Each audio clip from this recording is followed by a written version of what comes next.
তাদের হটকারিতা আল্লাহর নাফরমানির কারণে জুলুম অত্যাচারের কারণে এদেরকে আল্লাহ তাআলা নিকৃষ্ট বানরে পরিণত করেছিলেন। হাদিসের মধ্যে এসেছে ইন্না উম্মাতাম মিন বানি ইসরাঈল মুসখাত তাওয়াফা ফিল আরদি, তাদের জুলুম অত্যাচারের কারণে আল্লাহ তাআলা কিছু ইহুদিকে ভুল সাপে পরিণত করেছিলেন। আল্লাহ তাআলা কোরআনে আরো বলেছেন ওয়াকাত্তানাহুম ফিল আরদি উমামা, এই পৃথিবীতে তাদের নির্দিষ্ট কোনো ভূমি থাকবে না।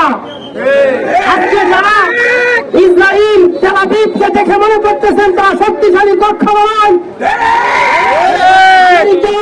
ফ্রান্স এবং কুফরি শক্তিগুলো যদি এদেরকে সাহায্য না করে একদিন ফিলিস্তিনের ইসরাইল ভূমিতে এরা থাকতে পারবে না।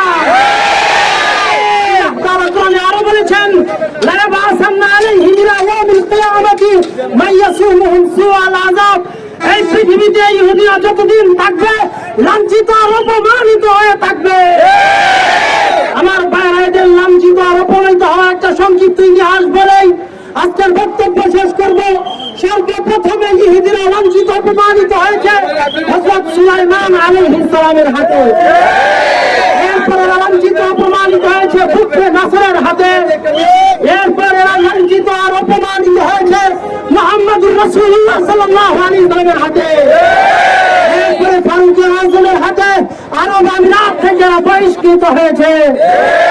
পরবর্তীতে আপনারা জানেন এডলফ হিটলারের হাতে কমপক্ষে 60 লক্ষ ইহুদি নিকৃষ্টভাবে নিহত হয়েছে।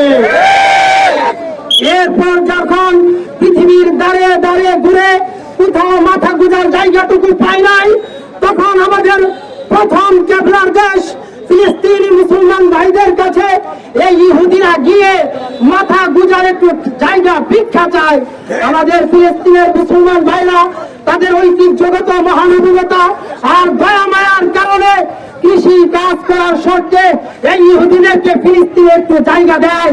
পরবর্তীতে তারা ওই পূর্বের হটকারিতা জুলুম অত্যাচার কূটচালের মাধ্যমে ইসরায়েলে একটা ষড়যন্ত্র করে অবৈধ জারজ রাষ্ট্র গড়ার অপপ্রচেষ্টায় লিপ্ত রয়েছে।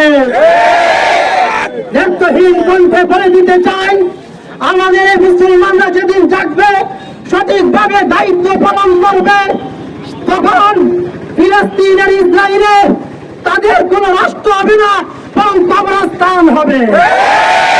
এই জন্য আমাদের সক্রিয় ভূমিকা পালন করতে হবে। আমরা কি করতে পারি? আমরা এখন আজকে থেকে ইসরায়েলি যত পণ্য আছে সবগুলো পরস্পর করে বয়কট করবো ইনশাআল্লাহ। ঠান্ডা ম্যাগি নুডলস আরো যত পণ্য আছে শীঘ্রই আমরা এটা একটা লিস্টি তৈরি করে বিলি করবো।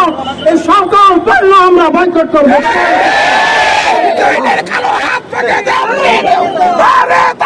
আল্লাহ আমাদের সকলের এই প্রচেষ্টাকে কবুল ও মঞ্জুর করুন। আমি